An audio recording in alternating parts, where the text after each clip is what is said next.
Guys, do you feel that? It's getting pretty hot in here. Must be because I'm Vedant Vohra and you're watching episode 22 of the Connect the Dots NYC podcast. Today, we go to Habitats for Humanity, where we're talking with an expert with over a decade in experience of homelessness. So, without further ado, thank you for joining me today, and let's get started. Sarah J. Bird is a nonprofit leader and housing justice advocate with over 13 years of experience working at the intersection of affordable housing, systems change, and community-driven solution. She currently serves as the executive director of Middlesex Habitat for Humanity in Connecticut. Sarah leads with a perspective shaped by lived experience. She spent part of her early childhood in unsafe, unstable housing, and as an adult, access to affordable housing became a turning point, allowing her and her husband to return to school and build a foundation for their future. That journey shaped her understanding of housing as foundational to stability, agency, and opportunity. And it continues to inform how she leads, advocates, and builds.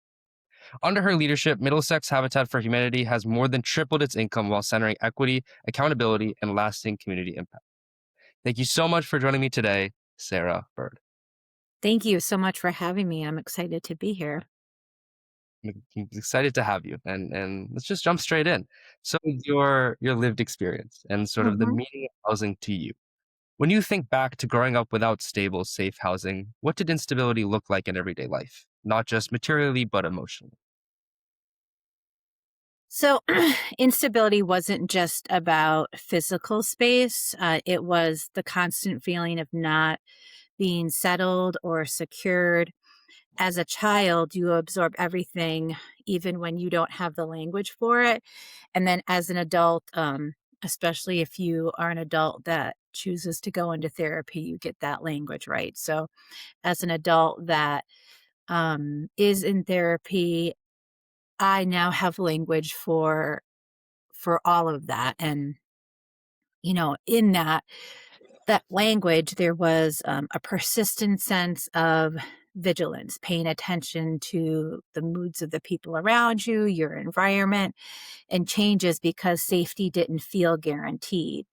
Emotionally, it created a kind of like hyper awareness and self reliance at a very young age that like stays with you throughout adulthood. It, becomes part of your DNA. And when you're a child that is like hyper vigilant, you become an adult that's hyper vigilant. And, we laugh about it at work because I'll be coming out of the bathroom and someone will come around the corner and I'll like jump because I'm like hyper vigilant and always constantly aware of what's around me. And when something isn't, like I'm not ready for something to come at me. Like you get the jumpies. Um, and an incredibly self-reliant child and a self-reliant adult. So even when basic needs were met at times, there was always an undercurrent of uncertainty that shaped how I learned to move through the world, always anticipating like what the next shift would be. And what has stayed with me most wasn't a lack of things, it was the absence of predictability. That like kind of like going back to what I was saying, like I can be very jumpy at times. That unpredictability affects how safe you feel being a child, how much space you have just to exist without bracing yourself. When stability came later, I could feel the difference immediately, even if I didn't fully understand it at the time. And how did gaining access to stable housing at different points in your life, first as a child and later as an adult, shape your sense of agency, possibility, and direction? So, stability showed up differently at different points in my life. When I gained stable housing as a child, it created safety and consistency. It allowed me to focus on school, relationships, just being a kid without consistent uncertainty, which I think every child needs. Like I have my own children, and um, they laugh at me because I'll always say, like, oh, this is a life lesson. And one thing that I always taught them was, um, like if they wanted to do something that I thought was like way above their age. I have a 17-year-old, so you might be like, "Oh, this sounds like my mom." But I would take them to the staircase and I would say like, "How do you get from the bottom of the stairs to the top of the stairs?" And they would look at me like, "You walk up the stairs, mom."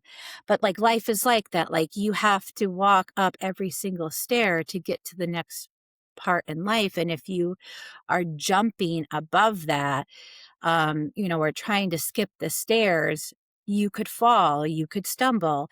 And sometimes, like in life, you have to go back and, walk back up the same flight of stairs that you were in. And um, being able to like really focus being a child, I think helped me to um, pause, remember, like, I don't have to act as an adult. I don't have to take care of my sisters. I'm in a stable situation now. Um, so like that stability gave me that opportunity to be a child, to like take one step at a time and have certainty in my life. And then as an adult, luckily my husband and I weren't in a survival mode type of situation. We were just in relatively expensive housing that kept us focused on managing the present instead of focusing on the future. And we had the opportunity to move into family housing on campus, which was a turning point for us. Like we were relatively young and knew that we wanted to go back to school. And when we were able to move on to campus, it reduced the pressure of worrying about our housing situation and being able to, focus on our future. And it freed up like mental and financial space. So we were both able to go back to school, earn our degrees, and think intentionally about our future. That experience reshaped my understanding of agency. Housing stability doesn't just mean security, it means to be able to focus your direction into your future and the ability to invest in what's next. Wow, I mean, just from what you said, I mean, I commend you in using those early experiences to really shape the way that you live now. And I want to ask Thank you. you in other ways how of those early experiences showed up in the way you maybe make decisions as a leader today, outside of the family, but maybe within your career. It shows up constantly, often in ways that I don't even consciously register until later.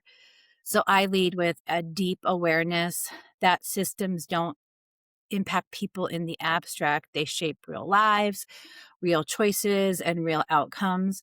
I am especially attuned to how instability, financial, organizational, and personal limits people's ability to show up, take risks, and thrive. And like I could use an example that in the community that I work in, our chamber has a return to work program that works directly with people coming out of prisons or sometimes even coming out of rehab situations. And, some of the people in the programs, they haven't worked in a couple years. And typically it's a part of our community that struggles to find jobs. And as a child of someone whose mother spent time in prison, like these are things that I acutely understand. And we participate in that program because I think that that's a huge part about being a leader in the community, is understanding that it's not just um, working with people who have an amazing background. It's like it's looking at the entirety of your community and the situation of your community and the fabric of it, and ensuring that everybody has opportunities. So when I say that it's looking at the entirety of a situation, that's what I mean, is that as a leader, like I'm not just looking for what looks great on paper. I'm looking for the ability to for me to understand where someone is coming from and what an opportunity that our organization can offer someone, and where that is gonna lead them to.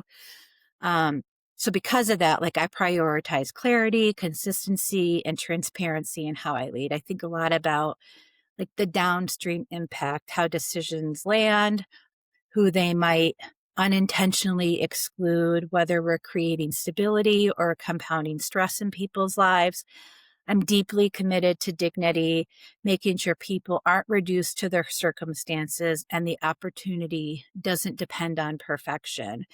I mean, at its core, like I would say my leadership is shaped by the belief that stability changes everything. And I mean, honestly, that comes directly from accessing stability in multiple times in my life. And that's why I advocate for housing as a justice issue, not a charitable one. Housing isn't simply about people in crisis, it's foundational infrastructure. And when people have stable, affordable housing, they gain the agency to plan, invest in themselves, and contribute to their communities. And that belief guides how I build teams, design programs, and lead every day.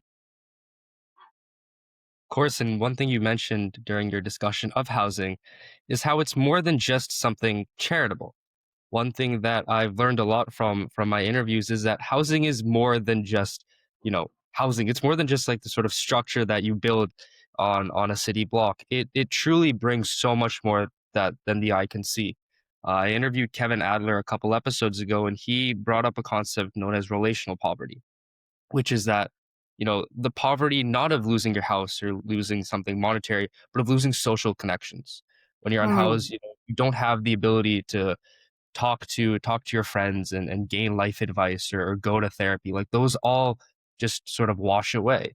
And so this, leads me to ask you that housing is often, especially in mainstream media, it's discussed as a physical asset. We only focus on the fact that it's a structure. But from your perspective, and you have touched a little bit upon this, what does housing enable that people don't talk enough about? That's a great question. And I think, especially in like, there's a continuum in housing. And this is something that was like probably one of the biggest lessons I learned my first year working in housing is that, you have people who are like in immediate need of housing. They are currently unhoused and, whatever the reason is, and they need housing today, all the way up to the need for affordable homeownership, which is the sector that I find myself in, all part of housing, affordable housing altogether. Um, and I think at like each point on that continuum, you're talking about different aspects of housing. And again, like, as you said, not housing as a physical aspect, but um, the parts that people aren't talking about in housing. And for us, I think once people reach the, um, the readiness to move into home ownership and have access to that affordable home ownership. Now we're talking about like the ability for them to focus, like whatever it is that it is that they want to focus on. And this is what we have seen and what I have seen is and what I have experienced myself is um, like housing has offered the opportunity for our homeowners to focus on building their family, going back to school. We are a veteran habitat, which means that we work directly with like with veterans or people currently in the military. We have built houses with two veterans, and both of them had the ability to focus on going back to school, gaining their master's degree, and really like building their life in the way that they envisioned building it. And that stability gave them the opportunity to focus on their future.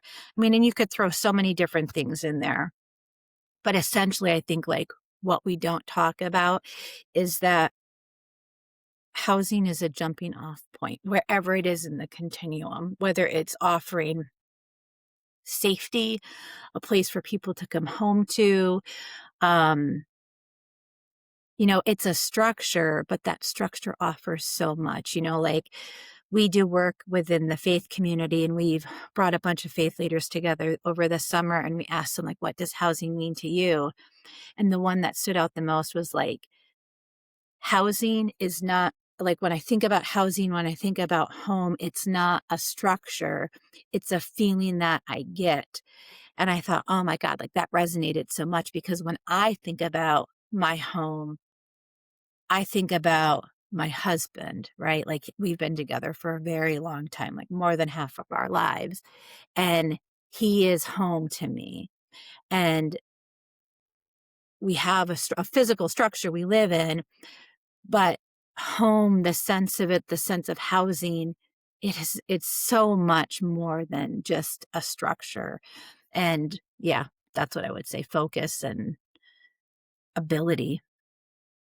No, yeah, and that sort of idea is amazing. How the structure of a home is, yeah, I mean, obviously it's important, don't get me wrong, but it gets you to the sort of emotional sense of a home, the feeling. Mm. You know, for for me, I mean, I completely agree with you. Home is a place that I can come back to school. But for me, moreover, home is like a people. It's my parents, it's my friends, it's Mhm. the people I can connect with, it's the people I can talk to, because that's what we need at the end of the day. And I interviewed Dr. Semberis, who sort of started the Housing First pathway. And one thing that he said that really, really stuck with me was almost a psychology of being unhoused. That Mm. when you're unhoused, there's so much going on that your mind is in a sort of fight or flight instinct that you had described 100%. earlier. And that sort of takes away the possibility of having, meaningful connections and having the connections that make up a home. And so when people are sort of creating housing solutions, wherever we are in the country, for me, there's sort of two groups of people that I've seen in sort of research.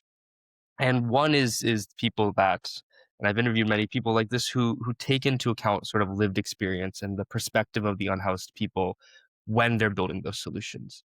And then there's another group who kind of build housing and focus on it just as a structure and less so as a sort of place of growth and a place as a jumping off point, like you mentioned. And so where do current housing systems fall short when they ignore lived experience in their design?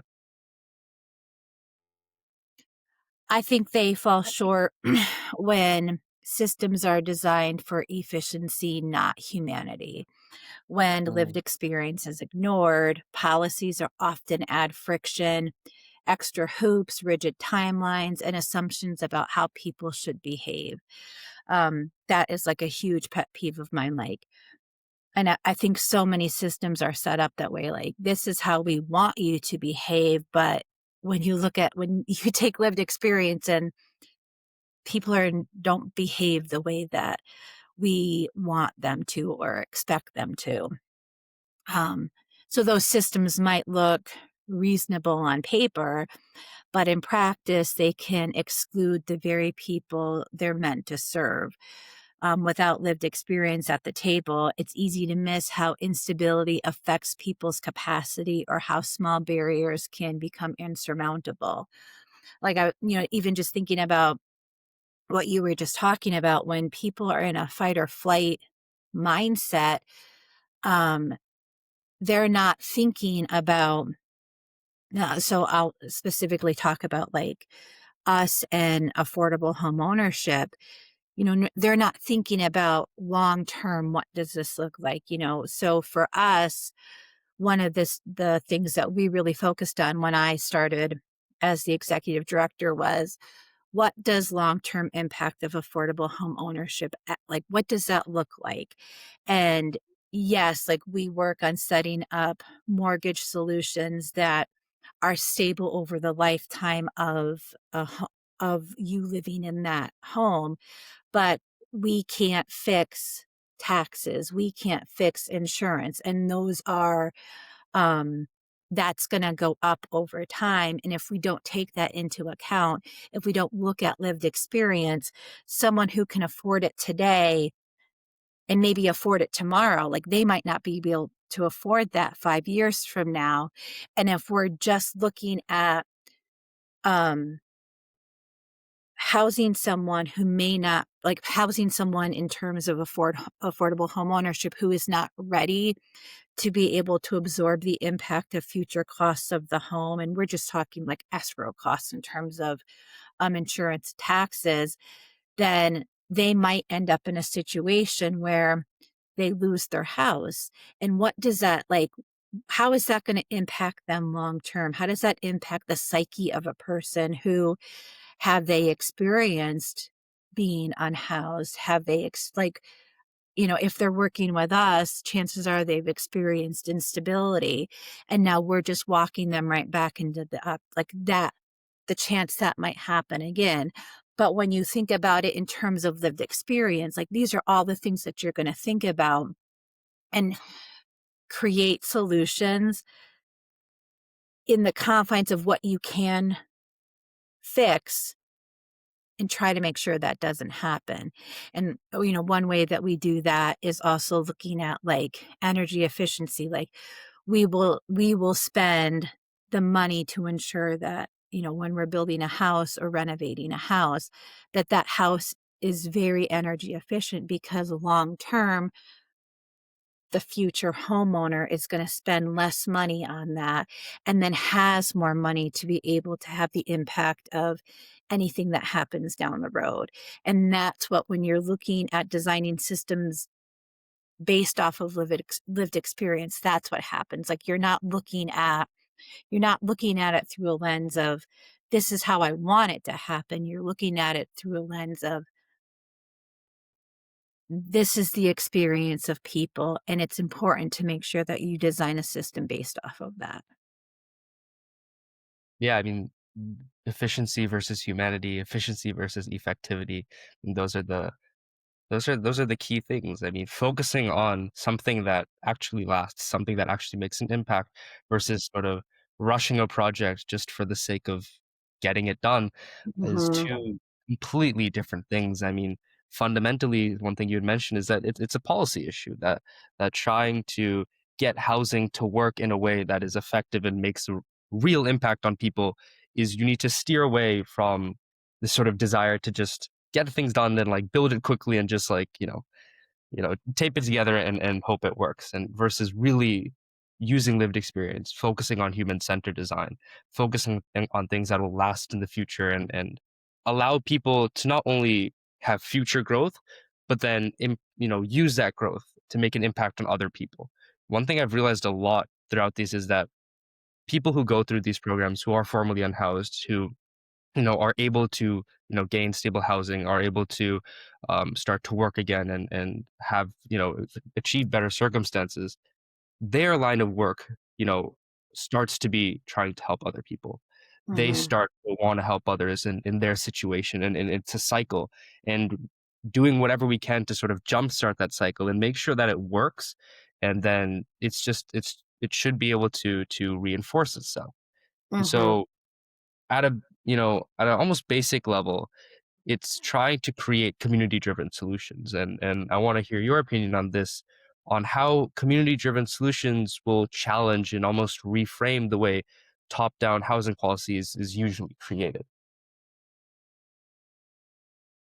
Well, I mean, first and foremost, I think community-based solutions are based off of trust, not control.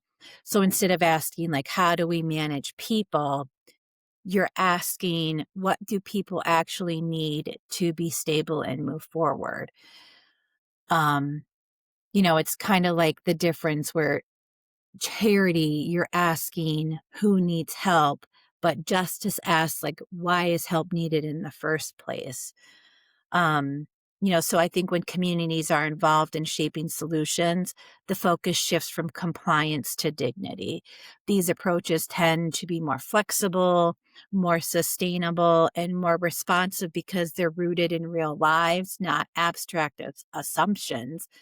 They challenge top down models by proving that people most affected by housing policy also hold essential knowledge about what works. I think it was like in the 50s when people started moving from cities to suburbs. And, so you had all this housing that was created in the suburbs. And in that, there were a lot of like displacement of people. And that's when you had like a lot of tenement housing being built. And this housing wasn't, that housing was not based off of human dignity. It was like, well, we think this is what people need. And, you could go and you could look in the 70s and the 80s and the 90s and all of the just the discontent that came out of like a tenement housing type of situation. And when you are looking at things through the lens of humanity, that would probably never have been done that way. It would have been done in a way that focused, it was people centered, not centered on efficiency, getting the most people in a small area. Um, there would have been green space and places for people to be and play and, like live in community and not a place to just house people. Yeah. And one thing that's been a common thread, I mean, throughout what we've talked about already, and will continue to be a thread, what we continue to talk about is really that point of making solutions with intent. Making solutions that work, making solutions that allow people to actually grow out of the circumstances rather than just sort of Mhm. on a quota or whatever may exist or fund these projects. And so one Mhm. thing I want to ask you is I mean, you've had over a decade of experience just with Middlesex Habitat for Humanity and have had more than decades of experience just, from your lived experience. And so how has your understanding of systems changed over that time and over your many experiences? So early on, I thought systems were mostly about process, how things move, who approves what, how funding flows. And then over time, I've come to understand that systems are really about power and access. They shape who gets stability, who gets stuck, and how hard people have to work to just stay afloat. I now look at systems less as neutral structures and more as forces that either create opportunity or quietly reinforce inequity, depending on how they're designed and who they're centered for. Um, you know, I think I think we do have to look at like where are these systems coming from? Um, were they created with people in mind, or were they created to solve a problem that someone looked at as straightforward instead of looking at that problem in an abstract way, and taking into account all of the pieces that go into that. You know, nothing is straightforward, and I mean, just in general in life, nothing is straightforward. Like we as humans want it to be because it's just we see a problem, we just want to solve it. And the simpler it is, the more straightforward it is, it feels so much easier to get it accomplished. And, like when you think about, well, there's people who are unhoused, there's people who want to move into affordable home ownership. There's not enough of it. We're just going to build more, but it's never straightforward. Like, I don't think that you could put any problem in front of anyone and say, this is a straightforward problem. And housing, especially housing now, we live in a world where I think whether you're in Connecticut, New Jersey, um, California, the middle America, or I mean, you pick any country, like there isn't enough housing for the people that live in the world. Um, and it's not, you would think like that straightforward answer is, well, then build more housing, do this or do that. It's just not straightforward. And you have to stop and look at like who's making those decisions. And there's always someone in power who's granting the access. If we don't if we don't look at it through the lens of humanity, I think that's where you also end up with a lot of inequity. And, like younger Sarah, um, you go into things like bright-eyed and bushy-tailed and, like, I'm gonna solve all the world's problems. And then you recognize, oh my gosh, like I have played a part in that problem, whether like I've done it intentionally or unintentionally. And as like you strip away your own like thought processes and really take a look at the roots of those solutions, the roots of the problems, and what the solutions actually are, sometimes it's just as simple as who has the power and who is giving access. That I think would have been like my biggest um understanding over the years of systems. Did I answer that? Yeah, no, of course, Okay. and you actually led quite well into my follow-up or my next question, which is, Great. think is the difference between expanding housing versus expanding stability? So expanding access is about opening doors and we have to create units. We have to offer programs that make sense in the areas that you're offering them. I think what's going to it's not a one size fits all solution. Like there are I could, specifically speak about habitats. Um a habitat in Arkansas, their housing solution is going to look very different than a habitat in New England, right? Like, or even say like Florida and New England, you have a difference in, the ecosystem that you're living in, the weather that you're living in, what that housing needs to look like for the people to live in that area. And the cost is going to be very different all throughout the different parts of just in the United States alone. So expanding access is looking at all of that. And when you do that, like now you're talking about like, how do I create a unit? Um, what programs am I going to offer for that area? And how do I increase the supply? So expanding stability is about what happens after someone walks through the door. Um, Stability means that house, that unit, wherever you are, it's affordable over time.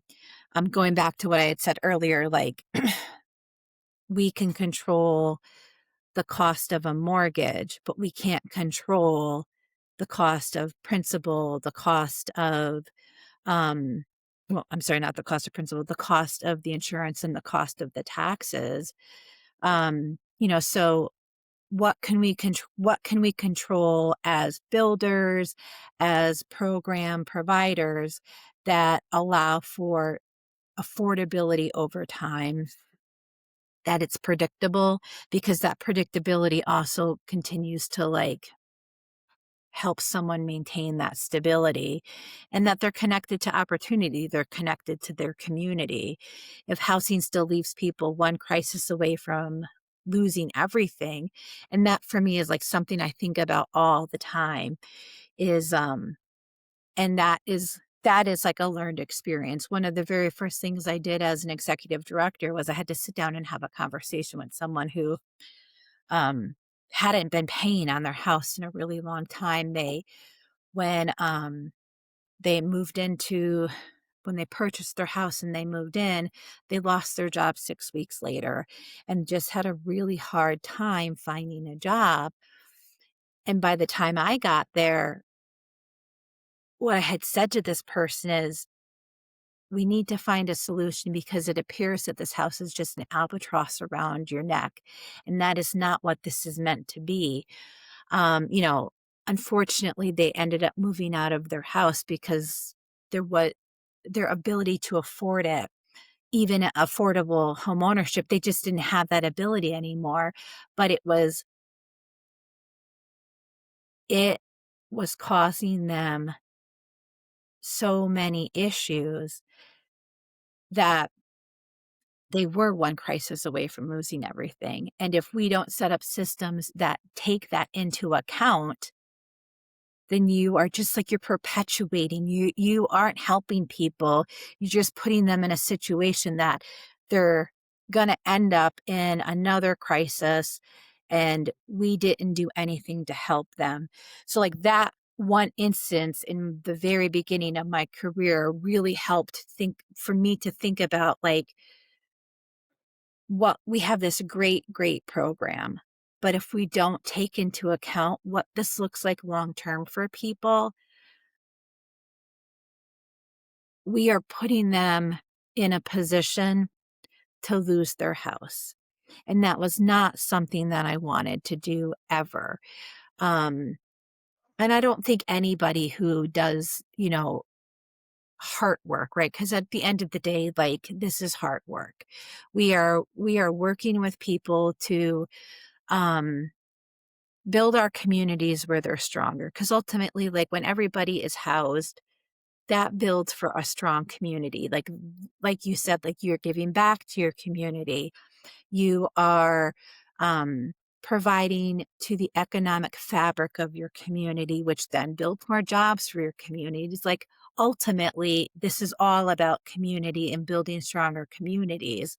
But if we don't look at the long term effects of expanding stability throughout the course of someone's life in their home, then we continue to create that instability. And that instability isn't just in someone's house or home, it's also in the community. And that stability, it allows for people to plan, invest in themselves, and move forward with confidence. And the same thing for your community. Like, for us, because we're talking about like, we do home ownership, but actually, like, anybody that does housing, that's, also investing into the community by paying taxes, you're giving your community the opportunity to plan for the future. So that's what I think.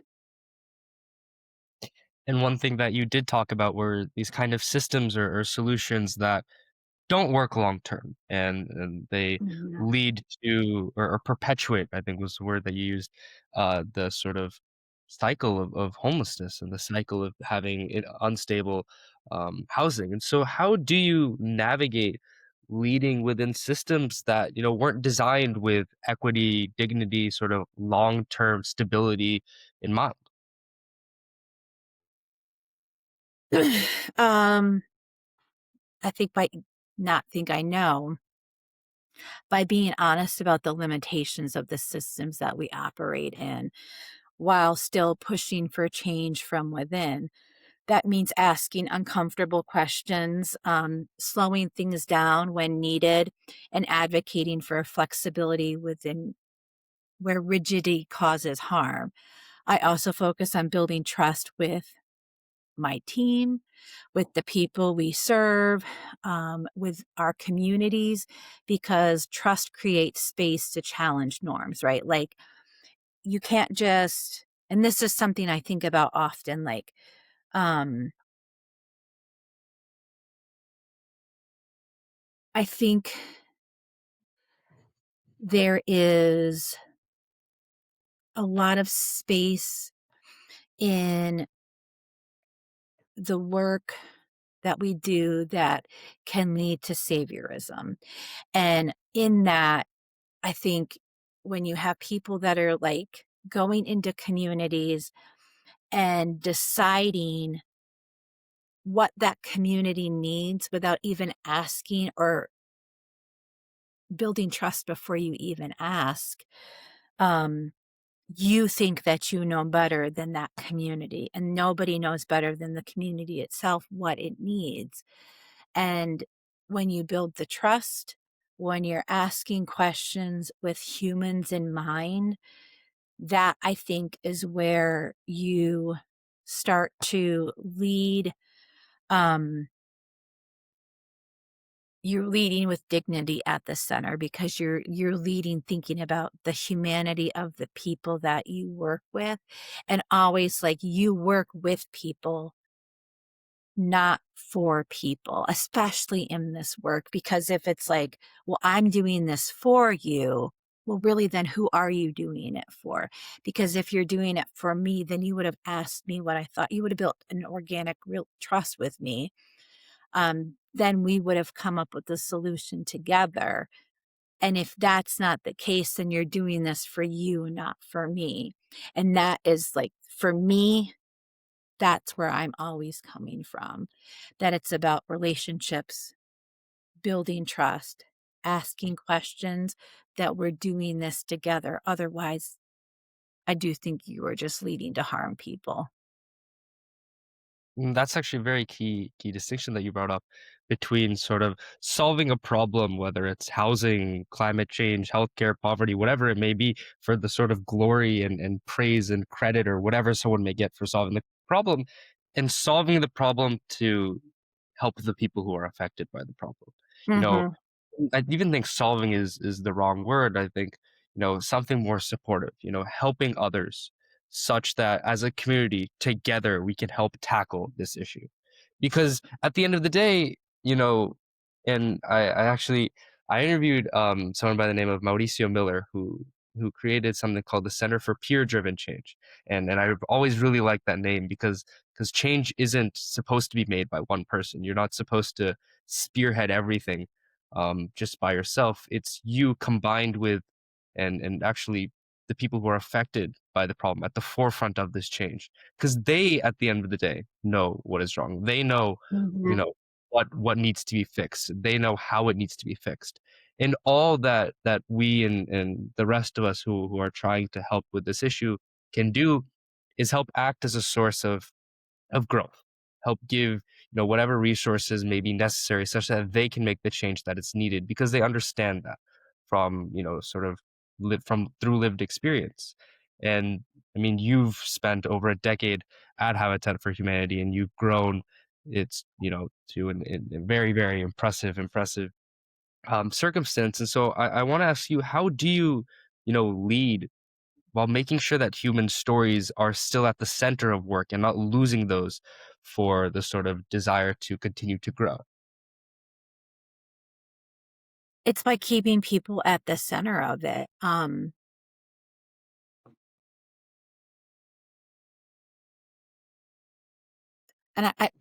I'm gonna answer your question, but I also wanna go back to something that you said earlier that, you know, people know people know what the solutions are that they need. And when someone comes in and tells somebody this is the solution without asking or building the trust, it's like perpetuating inequity because like you can't even give that person the opportunity to be on an equal playing field with you to help solve the problem because you think you know better than them. And, going back to like who has the power in those decision makings, in that problem solving, and who you're giving access to. But when you are pulling in everybody to solve the problem at hand, the people that are experiencing whatever that problem is, as well as people who have access to help, access to money, access to building materials, whatever the access is that you need to help solve that problem. When you're doing that together, now you're coming up with equitable solutions because you're asking everybody. And for me, like to the question you just asked, you get there by focusing on like putting people in the center.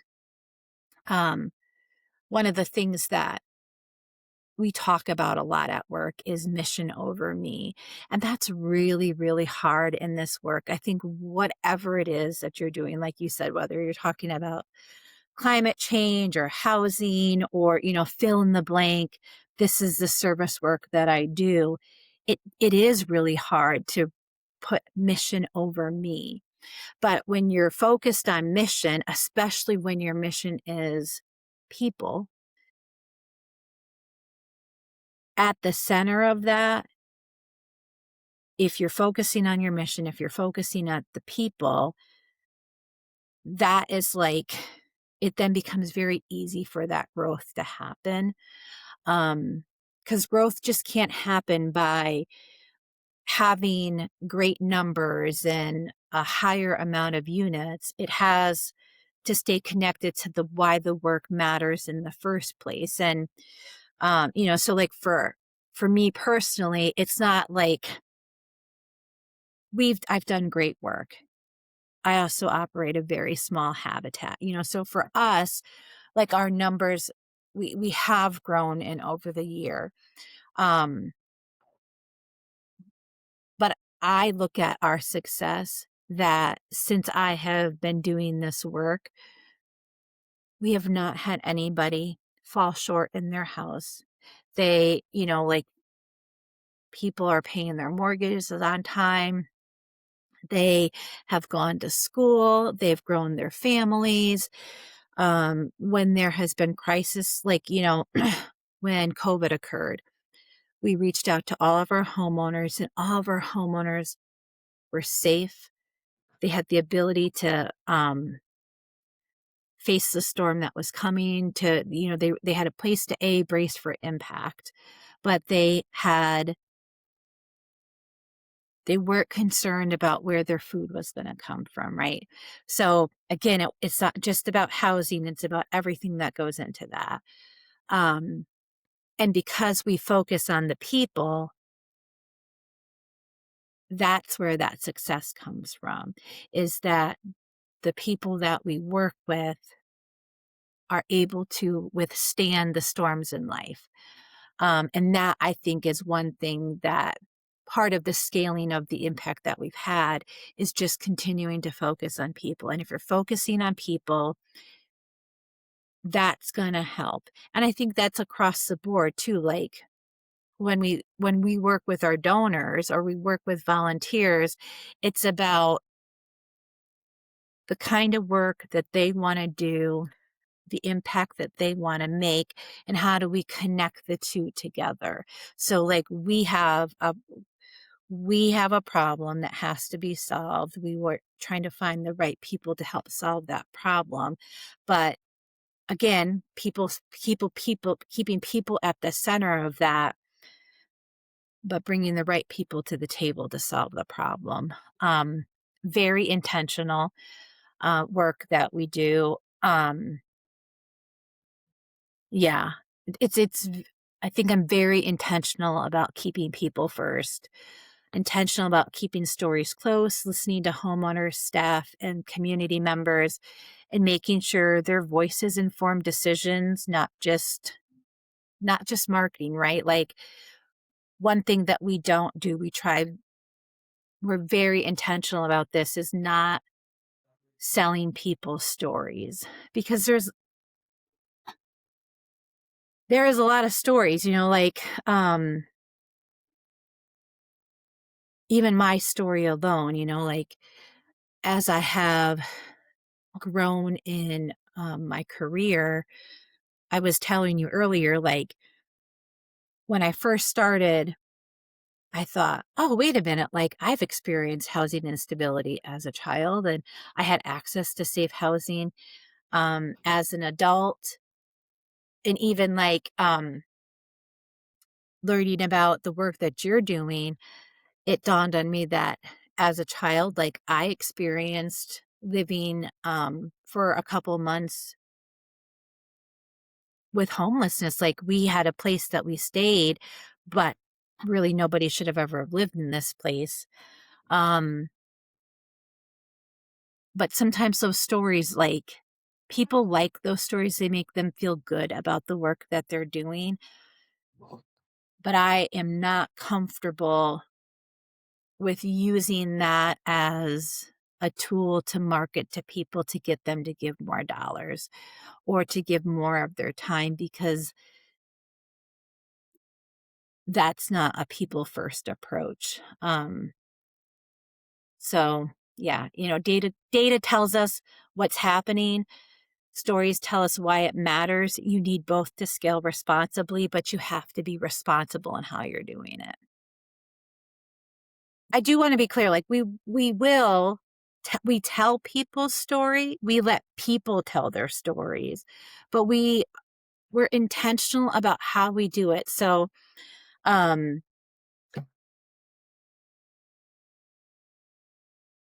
this is a great example. So we had this wonderful donor event, and there were people that wanted us to invite homeowners to this event so they could interact with the donors. And part of like building a culture is bringing people on that understand the sacredness of other people. So our staff, we all come from the place of like, it is not up to us to tell people's story, and it's not up like we're also not going to put people in a situation where they're in a room with donors who have the power to give and the power to take away, and then have our homeowners who are acutely aware that these donors gave money to help build their homes and then they purchased those homes. Like, what we remember is that our homeowners are not in their houses for free. They own them. They pay a mortgage on that. And what we don't want to create is a power imbalance between people and put people in an uncomfortable situation where they feel like they have to perform. That is what we really try to stay away from, is like the performative aspect of storytelling, and making sure that it's organic and real.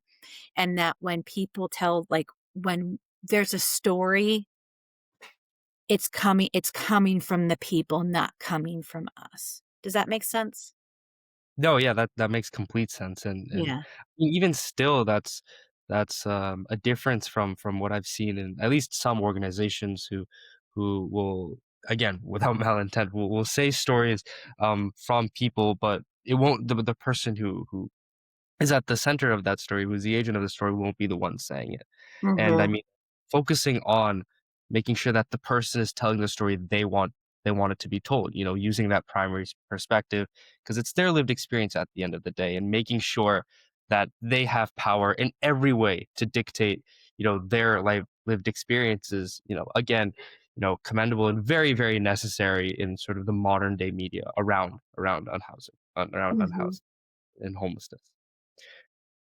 My sort of question that tangentially relates to another thing that you had said is, you mentioned donors and the homeowners that come through your program, but just sort of in a broad community as we deal with homelessness, they're obviously, they're donors, they're community partners, they're homeowners. How do all these different players come together to, redistribute power in housing work and not just concentrate it?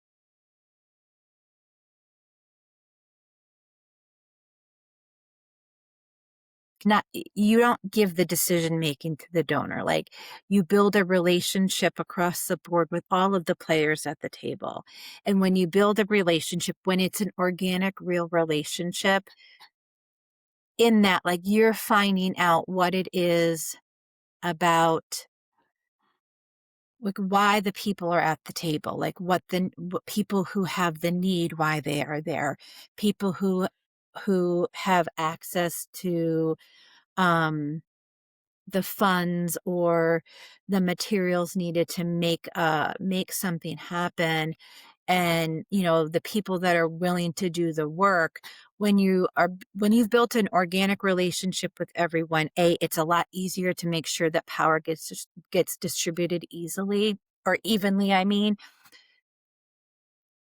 But in that, like, you've gotten to know the people that have what one would consider like the typical power.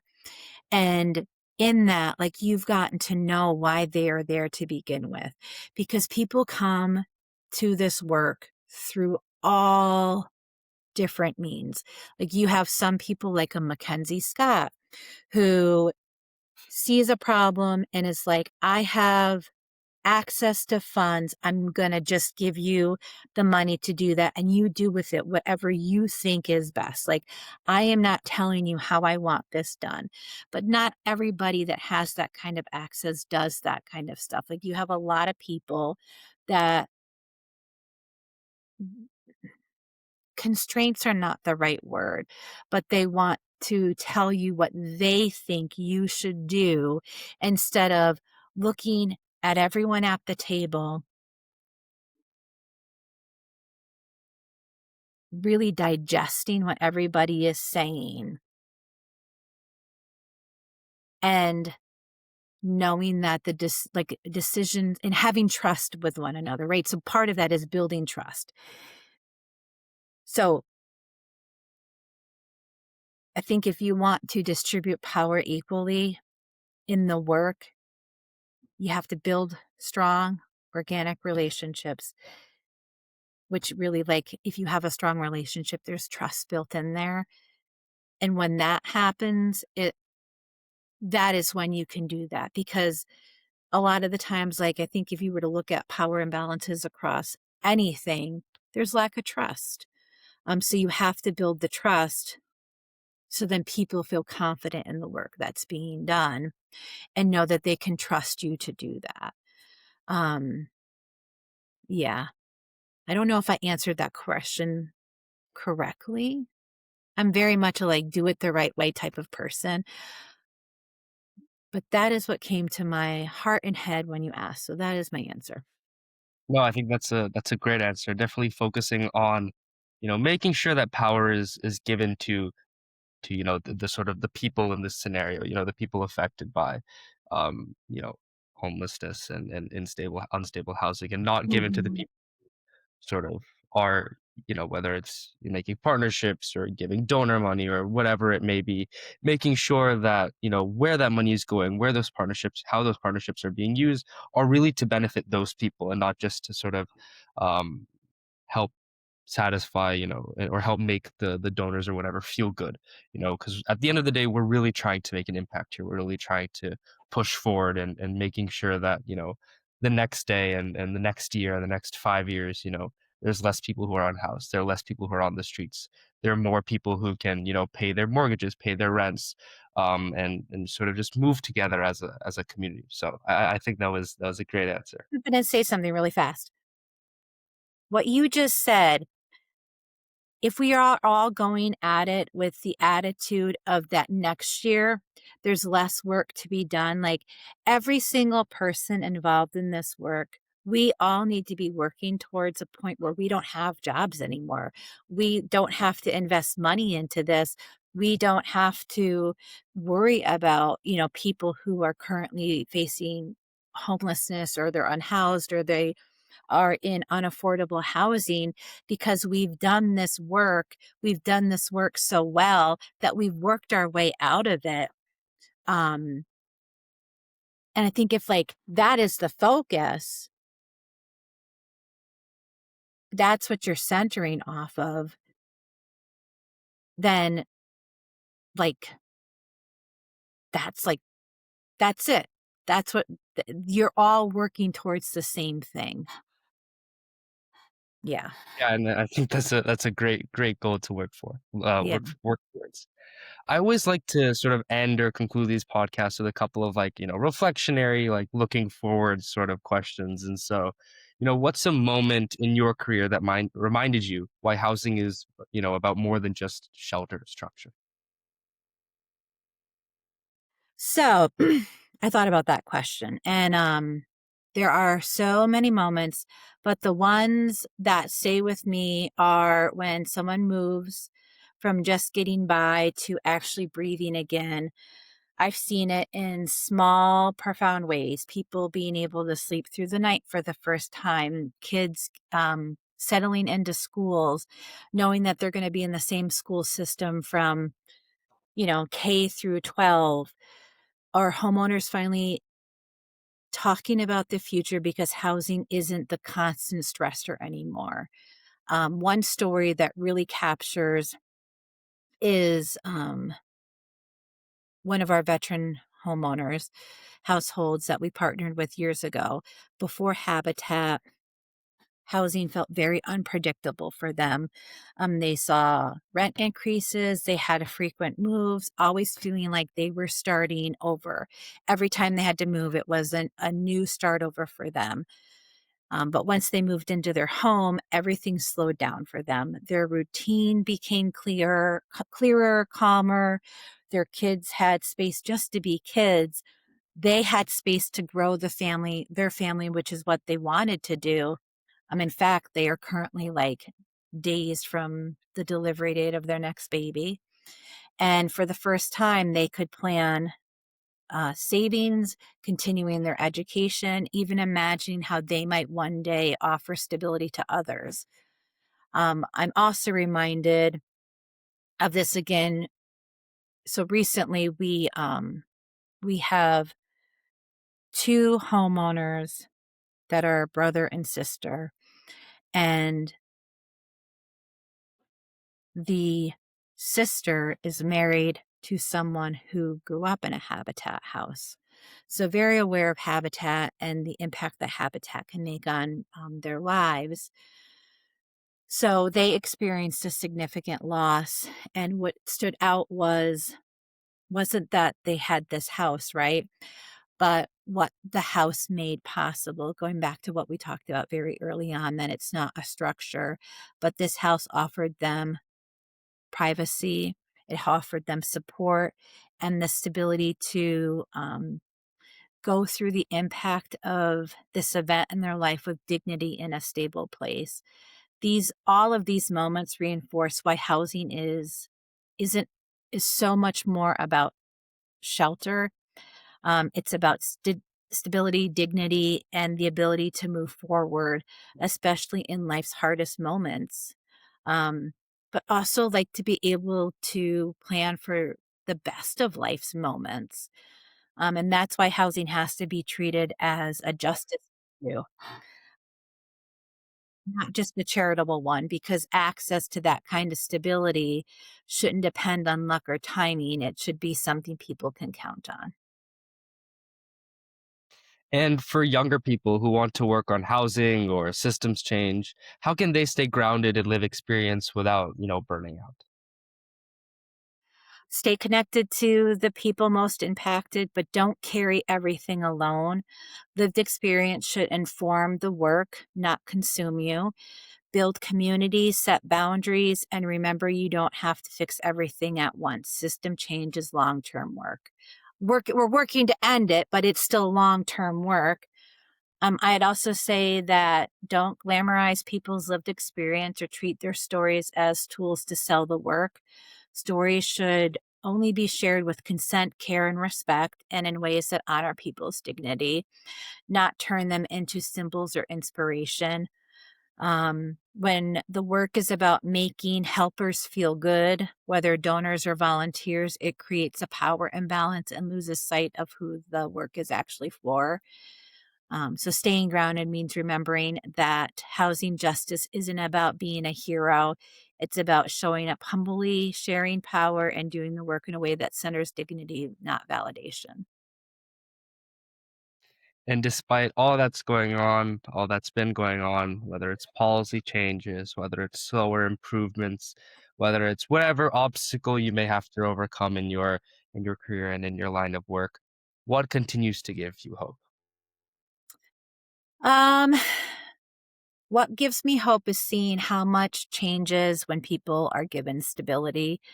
I've seen it firsthand in myself. I see it in homeowners. I see it in the staff, in the communities that start to imagine more for themselves.